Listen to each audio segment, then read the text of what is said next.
Nous savons désormais que l'océan se transforme. Nous savons que cette transformation affectera le climat, le vivant, le trait de côte, les cyclones, les courants. Ces transformations impactent et impacteront nos sociétés, leurs ressources, leurs implantations, leur organisation, leur développement, nos modes de vie. Face à ces changements, pour les limiter et limiter leurs impacts, pour adapter nos sociétés, nous devons agir. Et agir de manière concertée.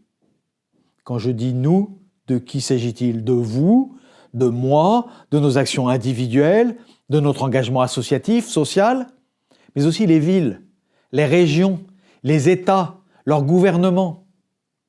Naturellement, puisque ces impacts seront si profonds, si étendus, puisque les océans eux-mêmes sont si vastes, cette nécessité de l'action a une dimension politique locale, régionale, nationale. Est-ce suffisant? Probablement pas. Probablement pas, car l'océan n'est pas un pays. On s'y déplace sans entrave, c'est le principe de la liberté de navigation. Il appartient à tout le monde, donc en fait, il n'appartient à personne.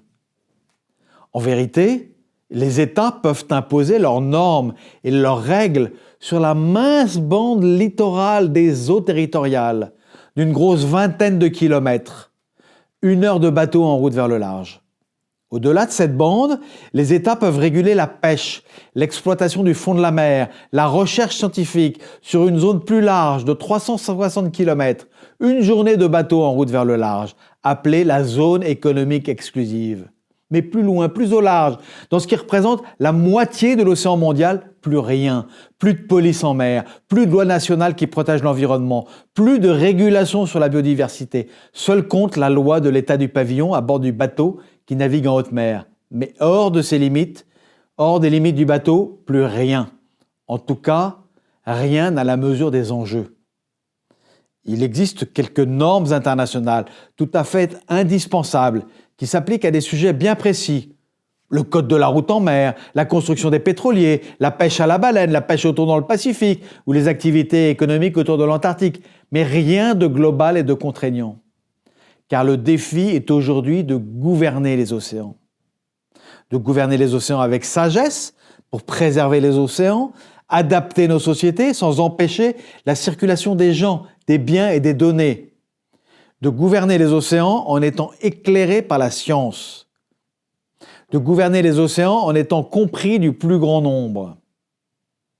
Sous l'égide des Nations Unies, de nouveaux traités internationaux doivent être discutés ou entrer en vigueur dans les années à venir pour préserver la biodiversité en haute mer, pour limiter la pollution plastique.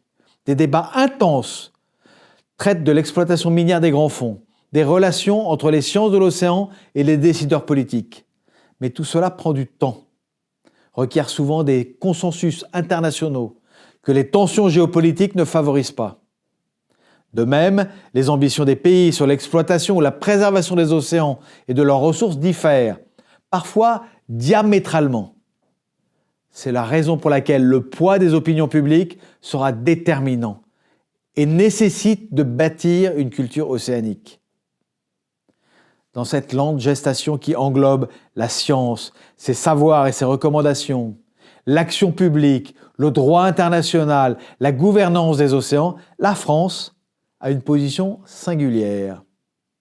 D'abord, parce qu'elle dispose du 2e espace maritime mondial, 11 millions de kilomètres carrés, 22 fois sa superficie terrestre, disséminée sur tous les bassins océaniques du globe. Ensuite, parce qu'elle bénéficie d'un appareil académique de tout premier plan dans les sciences et les humanités de l'océan. Cet appareil de recherche et de formation couvre toutes les disciplines liées aux océans. C'est une richesse bâtie, conçue, construite, entretenue, développée pendant des décennies, pendant plus d'un siècle. À l'heure où l'océan requiert une attention et une décision, c'est un atout considérable. Je formule le vœu qu'il joue pleinement un rôle à la mesure de son excellence pour produire de nouveaux savoirs, pour éclairer l'action publique par ses recommandations, pour bâtir une vision mondiale partagée des questions océaniques grâce au tissu international des coopérations scientifiques, pour mettre ses connaissances à la disposition du plus grand nombre et favoriser la mobilisation de chacun d'entre nous. Je disais plutôt que l'océan n'appartient à personne, c'est une difficulté, mais c'est aussi une chance.